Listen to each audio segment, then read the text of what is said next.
निसर्ग मित्र देवीदास पुरात आणि आज नाचनवेल बस स्थान येथे हा जो नाला आहे त्या नाल्याच्या कडावर या ठिकाणी नाल्याजवळ काही लोकांनी फेकलेल्या ज्या कोळी होत्या आंब्याच्या त्या या ठिकाणी उगल्या नैसर्गिक पद्धतीने उगलेल्या आहे आणि हे आता या ठिकाणी उगलेल्या जमीन उपटल्या आणि आता या शेतामध्ये या ठिकाणी बांधावर लावणार आणि ती उगल्यानंतर याला 3 महिन्यानंतर याला जे आपण वेगवेगळ्या प्रकारचे आंबे त्या कलम आपण तयार करू शकतो, कटिंग करून त्या ठिकाणी त्याची बांधणी करू शकतो आपण आणि 1ही रुपया न खर्चता या ठिकाणी मोफत कलम या ठिकाणी तयार होणार आहे। आपण जर नर्सरीत गेलो तो 250-300 रुपयाला कलम मिळते। आज मी या ठिकाणी 60-65 कलम या ठिकाणी उपटले, याच्यापैकी 40 जरी शिरलेला तर 300 रुपयाला किती आंबा मोफत या ठिकाणी तयार होणार आहे। आणि यावेळेला आमचे संजू शिंदे हे देखील या ठिकाणी उपस्थित आहे आणि त्यांना देखील मी कलमात देणार आहे। मित्रांनो, व्हिडिओ बनण्याचं कारण असं की नैसर्गिक पद्धतीनं कुठलाही 1ही रुपया न खर्चता या ठिकाणी या कलम तयार होणार आहे।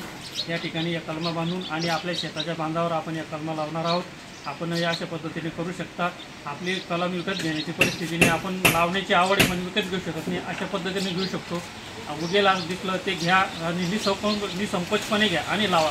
कुठल्याही आपण चांगलं काम करतोय बिनधास्त करा आणि आपण देखील अशा पद्धतीने उपक्रम राबवू शकता। धन्यवाद।